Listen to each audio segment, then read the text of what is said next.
ಇಡೀ ಕರ್ನಾಟಕದ ಜನತೆಗೆ ಇವತ್ತು ಯಾಕೆ KCA ಸ್ಟೇಡಿಯಂದಲ್ಲಿ ಅಮಾಯಕರ ಹತ್ಯೆ ಆಗಿದೆ ಅಂತ ಗೊತ್ತಾಗಿದೆ.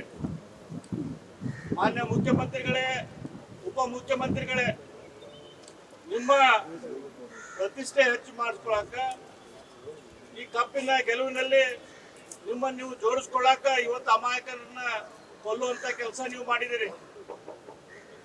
ಚಿನ್ನಸ್ವಾಮಿ ಸ್ಟೇಡಿಯಂದಲ್ಲಿ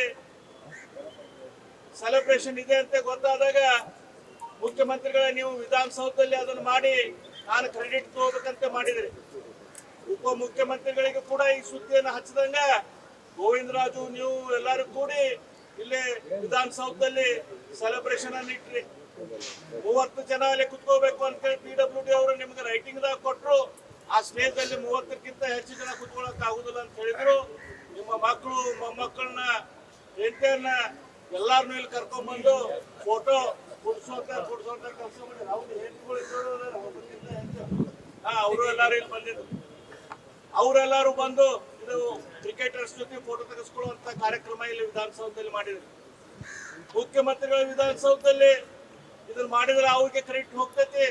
ಹಾಗಾಗಿ ನಾನು ಕಪ್ಪು ಮುತ್ತಿಡುವಂತ ಕೆಲಸ ಮಾಡ್ತೀನಿ, ಏರ್ಪೋರ್ಟ್ ದಾಗ ಹೋಗಿ ಅವ್ರನ್ನ ಕರ್ಕೊಂಡ್ ಬರ್ತೇನೆ ಅಂತ ಹೇಳಿ ಉಪಮುಖ್ಯಮಂತ್ರಿಗಳು ಏರ್ಪೋರ್ಟಿಗೆ ಹೋದ್ರು.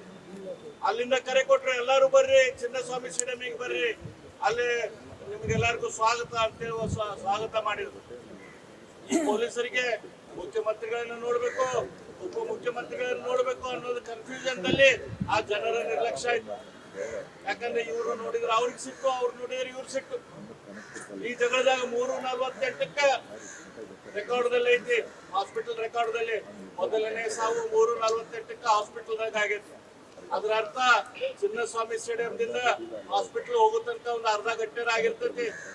ಅಂದ್ರೆ ಸುಮಾರು 3:15 ಸುಮಾರು ಮೊದಲೇ ಸಾವು ಆಗಿದೆ ಅಂತ ಗೊತ್ತಾದ್ರು ಕೂಡ, 3:10 ಮೊದಲೇ ಸಾವು ಆಗಿದೆ ಅಂತ ಗೊತ್ತಿದ್ರು ಕೂಡ ಮುಖ್ಯಮಂತ್ರಿಗಳು ಇಲ್ಲ 4 ಗಂಟೆಗೆ ವಿಧಾನಸೌಧದ ಮುಂದೆ ಸೆಲೆಬ್ರೇಷನ್ ಮಾಡಿದ್ದಾರೆ. ಅದಾದ ನಂತರ ಉಪಮುಖ್ಯಮಂತ್ರಿಗಳು ಅಲ್ಲಿ ಹೋಗಿ ಕಪ್ಪಿಗೆ ಕಿಸ್ ಕೊಡುವಂತ ಕೆಲಸ ಮಾಡ್ತಿದ್ದಾರೆ. ಅಂತ ಮುಖ್ಯಮಂತ್ರಿ, ಅಂತ ಉಪಮುಖ್ಯಮಂತ್ರಿಗಳಲ್ಲಿ ನೀವು ಜನರ ಬಗ್ಗೆ ಸ್ವಲ್ಪ ಅದ್ರ ಕರುಣೆ ಐತಿ, ಮಾನವೀಯತೆ ಏನ್ರ ಐತ ನಿಮಗ? ಯಾವ್ದು ಮಾನವೀಯತೆ ಇಲ್ಲ, ಯಾವ್ದು ಕರುಣೆ ಇಲ್ಲಂತ ಕಟಕರದಿರಲ್ರಿ, ರಾಕ್ಷಸರದಿರಲ್ರಿ. ನೀವು ರಾಜೀನಾಮೆ ಕೊಟ್ಟು ಮನೆಗೆ ಹೋಗ್ರಿ. ನಿಮ್ಗ ಹೊಟ್ಯಾಗ ಹುಳ ಬೀಳ್ತಾವ ಹಿಂಗೆಲ್ಲ ಮಾಡಿದ್ರ. ಏನ್ ಶಾಪ ಕೊಡ್ತಿದಾರೆ ಜನ ಅಂತ ನೋಡ್ರಿ. ಅದಕ್ಕಾದ್ರೂ ಪ್ರಾಯಶ್ಚಿತ ಮಾಡ್ಕೋರಿ. ದಯಮಾಡಿ ಅಪ್ಪಗಳು ನಿಮ್ಗೆ ವಿನಂತಿ ಮಾಡ್ಕೊಂತೀನಿ, ದಯಮಾಡಿ ರಾಜೀನಾಮೆ ಕೊಟ್ಟು ಮನೆಗೆ ಹೋಗಿ ರಾಜ್ಯ ಜನರಿಗೆ ಪುಣ್ಯ ಆಗ್ತುವಂತ ಕೆಲಸ ಮಾಡ್ರಿ ಅಂತ ಹೇಳಿ ನನ್ನ ಮಾತು.